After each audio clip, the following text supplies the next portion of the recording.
নমস্কাৰ পুৰণিক বিদায় আৰু নতুনক স্বাগতম জনোৱাৰ এই প্ৰাক মুহূৰ্তত আপোনালোক সকলোকে পুনৰবাৰ নতুন এটা ভিডিঅ'লৈ জনাইছোঁ স্বাগতম। আৰু এইটোৱেই হৈছে এই বছৰৰ একেবাৰে শেষৰটো ভিডিঅ'। আকৌ মই অহা বছৰলৈহে আপোনালোকক ভিডিঅ' দিম বা আপোনালোকেও অহা বছৰলৈহে মোৰ ভিডিঅ'সমূহ চাবলৈ পাব, নহয়নে বাৰু? যিহেতু আজি হৈছে বছৰৰ একেবাৰে শেষৰটো দিন আৰু এই শেষৰটো দিনত আপোনালোকৰ ওচৰলৈ মই সকলোৰে জীৱনবোৰ ৰঙেৰে উপচি থাকক, পোৱা নোপোৱা বা বয়স সময় সকলোখিনি গৈ থাকে, আমাৰ অভিজ্ঞতাও বাঢ়ি বাঢ়ি গৈ থাকে। যিমানে সময়বোৰ আগবাঢ়িছে সিমানে আমি মানুহ চিনি পাইছোঁ, কোন আপোন কোন পৰ। আপোনবোৰ কেতিয়াবা পৰ হৈ গৈছে, পৰবোৰ আমাৰ আপোন হৈ আমাৰ কাষলৈ আহিছে। গতিকে এনেধৰণৰ কিছুমান অভিজ্ঞতাৰে পুষ্ট হৈ আমি আমাৰ জীৱনটোকতো সদায়ে ৰঙীন কৰি ৰাখিব লাগিব।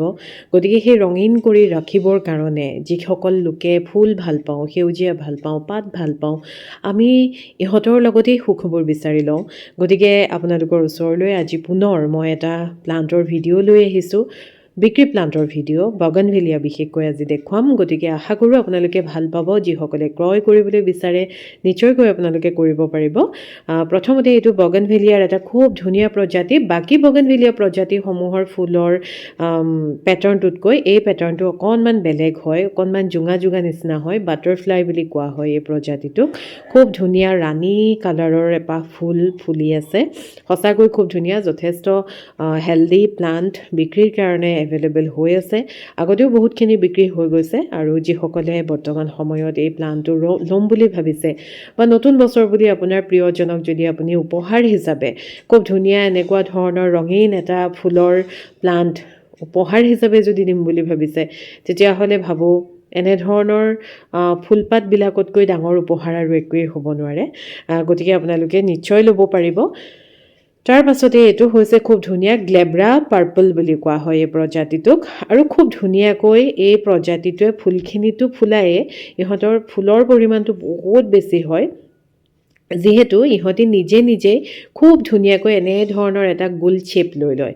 আৰু সেই শ্বেপটো লৈ লোৱাৰ কাৰণে ইয়াৰ ফুলজোপাৰ গঠনটো বা ফুলৰ পৰিমাণটো যথেষ্ট ধুনীয়া হয়, আকৰ্ষণীয় হৈ পৰে। গতিকে এইটো হৈছে গ্লেব্ৰা পাৰ্পল বুলি কোৱা হয় এই প্ৰজাতিটোক। এই প্ৰজাতিটো যদি আপোনালোকে ল'বলৈ বিচাৰে নিশ্চয় ল'ব পাৰিব। খুব ধুনীয়া ৰং আৰু খুব বেছিকৈ ফুলা এটা প্ৰজাতি। এপাহ বা দুপাহ ফুলতে সামৰি নথয়। ইহঁতি যেতিয়া ফুলিবলৈ আৰম্ভ কৰে তেতিয়া পৰিমাণতকৈ বহুত বেছি ফুল ইহঁতি প্ৰডিউচ কৰে। আৰু কেতিয়াবা এনেকুৱা হয় পাত নাথাকে, কেৱল মাত্ৰ ফুলেৰেই এই ফুলজোপা ঢাক খাই পৰে। এতিয়া আপোনালোকে দেখিছে বহুতখিনি ফুল ফুলি আছে। গতিকে এই প্ৰজাতিটো আপোনালোকে ল'ব পাৰে। তাৰপাছতে আন এটা খুব ধুনীয়া প্ৰজাতি, বগা আৰু গুলপীয়াৰ সংমিশ্ৰণ। বগা ফুল এপাহ ফুলি থাকিব এথোপাকৈ, তাৰ মাজত যেতিয়া এনেধৰণৰ গুলপীয়া ৰং পৰা ফুল এপাহি ফুলি উঠে, সঁচাকৈ এই ফুলজোপা অধিক আকৰ্ষণীয় হৈ পৰে। আপোনালোকে দেখিছে একেবাৰে সন্মুখত থকা থোপাটোত বগা ফুলখিনি ফুলি আছে আৰু তাৰে এপাহি মাত্ৰ তাত বগাত গুলপীয়া ৰঙৰ শ্বেডো পৰি যোৱাৰ নিচিনা হৈছে। সঁচাকৈ খুব মৰম লগা। আচলতে প্ৰকৃতিৰ ইমান বিনন্দীয়া সৃষ্টি। মই আগতেও কৈছোঁ, পাতেই হওক বা ফুলেই হওক, প্ৰকৃতিয়ে ইমান ভাবি চিন্তি এডাল ব্ৰাছৰ সহায়ত যেন অংকন কৰি ৰাখিছে প্ৰত্যেকটো প্ৰজাতি। আমাৰ অনুভৱটো তেনেধৰণৰেই হয়। নহ'লেনো ইমান ৰং, ইমান সুন্দৰ সুন্দৰ ফুলৰ আকৃতি আমি দেখিবলৈ পালোহেঁতেন জানো? তাৰ পাছতেই আপোনালোকক অন্য এটা খুব ধুনীয়া প্ৰজাতি দেখুৱাইছোঁ। এই প্ৰজাতিটো আচলতে ৰংটো নিজে নিজেই সলনি হৈ থাকে। নিজে নিজে সলনি হৈ থাকে মানে মই আপোনালোকক দুটা পট একেলগে দেখুৱাইছোঁ। এটা পটত ৰঙাৰ পৰিমাণটো বেছি এই পটটোত, আৰু তাৰ মাজে মাজে ক'ৰবাত অকণমান হালধীয়া হালধীয়া ভেৰিগেশ্যন পৰি থকা আপোনালোকে দেখিছে। আৰু ইটো যিটো প্লাণ্ট মই দেখুৱাইছোঁ ইয়াৰ লগত, এই প্লাণ্টটোত হালধীয়াৰ পৰিমাণটোও সমানে আছে। চাওক, মানে ভেৰিগেটেড পাহিখিনিত ভেৰিগেশ্যনটো কোনোবাটোত ইমান ধুনীয়াকৈ স্পষ্টকৈ মানে জিলিকি পৰে, কোনোবাটোত অকণমান কমকৈ জিলিকে, কিন্তু খুব ধুনীয়া এটা প্ৰজাতি। চিত্ৰা প্ৰজাতিয়ে হয় এইটো, কিন্তু চিত্ৰা প্ৰজাতি যদিও আপোনালোকে নিশ্চয় ল'ব পাৰিব, খুব ধুনীয়া লাগে ফুলিলে দেখিবলৈ।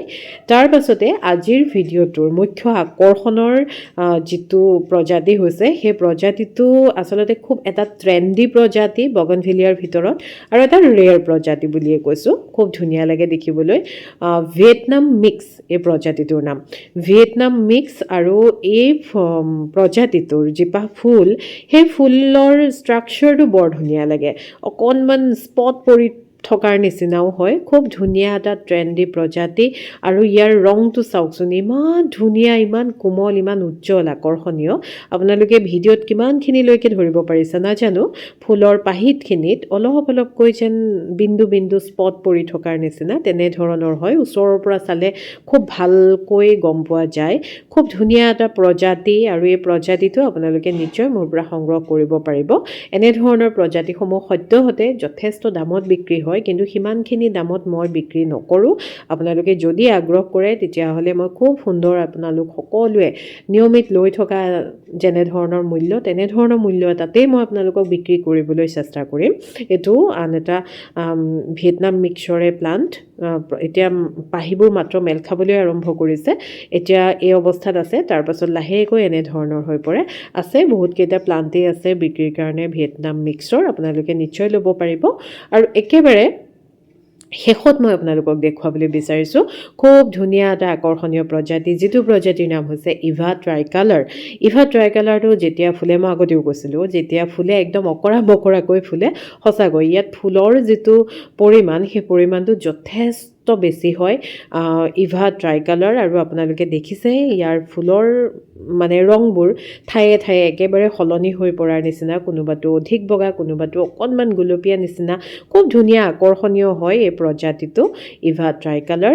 এইখিনি প্ৰজাতি, যিখিনি প্ৰজাতি মই আজি আপোনালোকক দেখুৱাবলৈ চেষ্টা কৰিছোঁ, এই প্ৰজাতিখিনি যদি আপোনালোকে সংগ্ৰহ কৰিবলৈ বিচাৰে নিশ্চয়কৈ কৰিব পাৰিব। বগনভেলিয়া এতিয়া যথেষ্টখিনি আছে বিক্ৰীৰ কাৰণে মোৰ ওচৰত, বহুতখিনি প্ৰজাতি আছে। আজি এইখিনি প্ৰজাতিয়ে দেখুৱালোঁ। তাৰ লগতে আপোনালোকে যিখিনি ছিজন ফুলবোৰ এতিয়া ধুনীয়া হৈছে, ডাঙৰ হৈছে, inca, petunia, double petal, single petal, gazania, rose impatiens, এই সকলোখিনি প্ৰজাতি পাব। কিন্তু একেটা ভিডিঅ'তে সকলোখিনি প্ৰজাতি দেখুৱাবলৈ অকণমান অসুবিধা হয় কাৰণে মই মোৰ আকৰ্ষণ হিচাপে বগনভিলিয়াখিনিকে মই দেখুৱাবলৈ চেষ্টা কৰিছোঁ। আজিলৈ আহিছোঁ, ধন্যবাদ। সকলো ভালে থাকক।